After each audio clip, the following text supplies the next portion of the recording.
আজকে তৈরি করে দেখাচ্ছি ফুলকপি দিয়ে রুই মাছ। এখন জানোই গরম পড়ে গেছে, ফুলকপির সিজন শেষ, তাই আজকে এটা করছি, তাই তোমাদের সাথে শেয়ার করলাম। রুই মাছটা ভালো করে ধুয়ে নিয়েছিলাম, নিয়ে এর মধ্যে নুন হলুদ মাখিয়ে রেখে দিচ্ছি।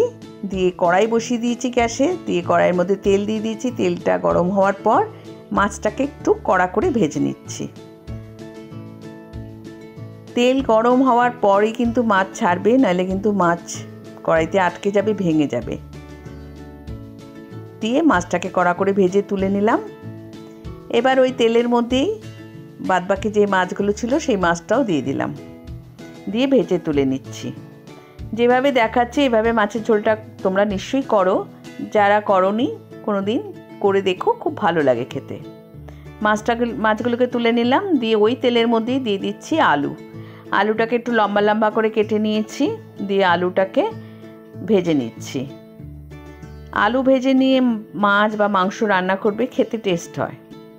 আলুটাকে ভেজে তুলে নিলাম। এবার এর মধ্যে দিয়ে দিচ্ছি ধুয়ে রাখা ফুলকপিটাকে ভালো করে লাল লাল করে ভাজতে হবে।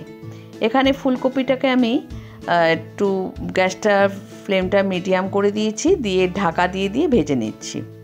যতক্ষণ ভাজছি ততক্ষণ একটা মশলা করে নিচ্ছি। 2 কাঁচা লঙ্কা, একটা টমেটো, আদা আর গোটা জিরে, এটাকে মিহি পেস্ট করে নেব অল্প একটু জল দিয়ে। এবার ফুলকপিটা বাদবাকিটা ভেজে নিচ্ছি, আর একটু ভাজা বাকি আছে, ঢাকা দিয়ে দিলাম। আবার ঢাকাটা খুলে একটু নাড়াচাড়া করে এটাকে নামিয়ে নিচ্ছি। ফুলকপিটাও ভাজা হয়ে গেছে। এবার কড়াইতে একটু তেল দিয়ে দিলাম এলাচ, তেজপাতা, দারচিনি আর দিয়ে দিচ্ছি লবঙ্গ। দিয়ে এর মধ্যে টমেটো, আদা যে মশলাটা বানিয়ে রেখেছিলাম সেই মশলাটা ঢেলে দিলাম, আর মিক্সি বোলটা ধুয়ে একটু জলও দিয়ে দিলাম। দিয়ে এই মশলাটাকে খুব ভালো করে কষাতে হবে। মশলা ভালো করে কষানো না হলে রান্না কিন্তু ভালো টেস্ট হয় না। দিয়ে দিলাম নুন আর হলুদ, দিয়ে এবারে মশলাটাকে আর একটু কষাবো, খুব ভালো করে কষাতে হবে। আমার চ্যানেলে রান্নাগুলো ভালো লাগলে অতি অবশ্যই লাইক শেয়ার সাবস্ক্রাইব করতে ভুলো না। যারা সাবস্ক্রাইব করে রেখেছো তারা সাথে থেকো, যারা করোনি তারা এখনই করে নাও। আর পাশে বেল আইকনটাও ক্লিক করে রেখো, যখনই আমি কোনো ভিডিও দেবো তোমরা সাথে সাথে পেয়ে যাবে। মশলাটা অনেকটা কষানো হয়ে গেছে। এবার এর মধ্যে দিয়ে দিলাম ভেজে রাখা আলু আর ফুলকপি, দিয়ে মশলার সাথে ভালো করে আলু আর ফুলকপিটাকেও কষাতে হবে। ভালো করে কষিয়ে নিয়ে আর পাশে আমি একটু গরম জল বসিয়ে দিয়েছি, যাতে যখন ঝোলটা বানাবো গরম জলটা এর মধ্যে গরম জল দিলে ভালো হয়।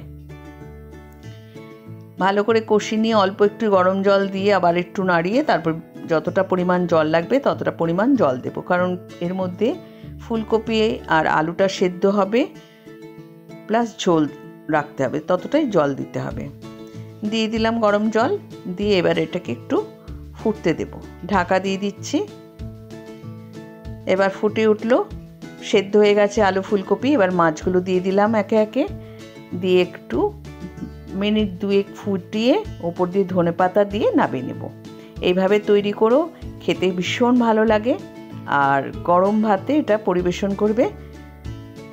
তৈরি হয়ে গেল একদম সিম্পল একটা ফুলকপি দিয়ে রুই মাছের ঝোল।